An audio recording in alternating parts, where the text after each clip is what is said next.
তিনিচুকীয়াৰ এখন আগশাৰীৰ বেচৰকাৰী শিক্ষানুষ্ঠান ইনভেঞ্চাৰ একাডেমীৰ শিক্ষাৰ্থীসকলৰ ভাল ফলাফলক লৈ সন্তুষ্ট প্ৰকাশ শিক্ষানুষ্ঠানখনৰ প্ৰতিগৰাকী শিক্ষাগুৰুৰ।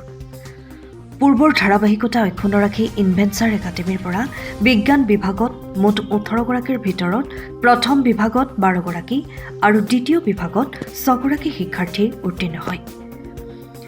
বাণিজ্য বিভাগত 6 গৰাকী শিক্ষাৰ্থীৰ ভিতৰত প্ৰথম 4 গৰাকী আৰু দ্বিতীয় 2 গৰাকী শিক্ষাৰ্থী উত্তীৰ্ণ হয় ইনভেঞ্চাৰ একাডেমীলৈ গৌৰৱ কঢ়িয়াই আনে।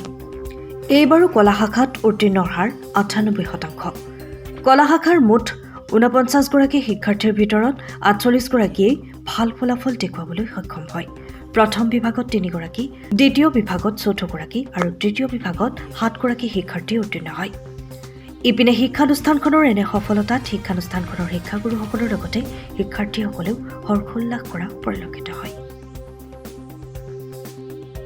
মোৰ নাম শ্ৰী উজ্জ্বল প্ৰসাদ। মই ইনভেঞ্চাৰ ছিনিয়ৰ ছেকেণ্ডেৰী স্কুলৰ এজন ছাত্ৰ। মই এইবছৰ দ্বাদশ শ্ৰেণীত উত্তীৰ্ণ হৈছোঁ আৰু এই স্কুলখনত শিক্ষাগুৰুসকলক পোনপ্ৰথমে মই শিক্ষাগুৰুসকলক ধন্যবাদ ক'ব বিচাৰোঁ। লগতে আমাৰ আদৰণীয় প্ৰিন্সিপাল মহোদয়াক ধন্যবাদ ক'ম। তেওঁলোকে যিখিনি কষ্ট কৰিলে আমাৰ কাৰণে তাৰে আজি এই ফলাফল আমি দেখিব পাইছোঁ। তেওঁৰ কষ্টৰ অবিহনে এইখিনি পাব নোৱাৰিলোঁ হয় আমি। লগতে মোৰ পিতৃ মাতৃ হওক বা আন গোটেই সকলোৱে যিখিনি ছাপোৰ্ট কৰিলে তাৰ কাৰণে সকলোকে মই ধন্যবাদ ক'ব বিচাৰিছোঁ। আমাৰ ইনভেঞ্চাৰ একাডেমী ছিনিয়ৰ ছেকেণ্ডেৰী স্কুল আগত আছিলে জুনিয়ৰ কলেজ হিচাপে 2013 পৰা আছিলে আৰু সদায় ভাল ৰিজাল্ট দি আছে।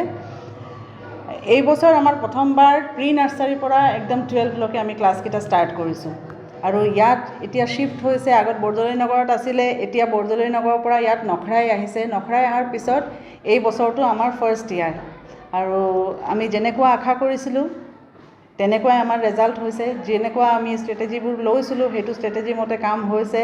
চ' ভাল লাগিছে আজি 100% ৰেজাল্ট, বহুত ভাল ৰেজাল্ট। বহুতকেইটা ল'ৰা ছোৱালী বহুত মিডিয়াম চেঞ্জ হৈ অহাৰ পিছতো বহুত ষ্টুডেণ্ট আহিছে আমাৰ আগত আপ টু ক্লাছ 10 সিহঁতে এছামিছ মিডিয়ামত পঢ়িছিলে।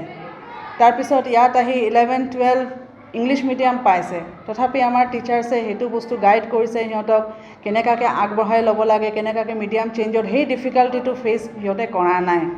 আৰু আমি দেখিছোঁ যি আমাৰ টপাৰ্ছ হয়, আমাৰ বহুত টপাৰ্ছ আমাৰ এছামিছ মিডিয়ামৰ পৰা আহিও আমাৰ ইয়াত বহুত ভাল ৰেজাল্ট কৰিছে।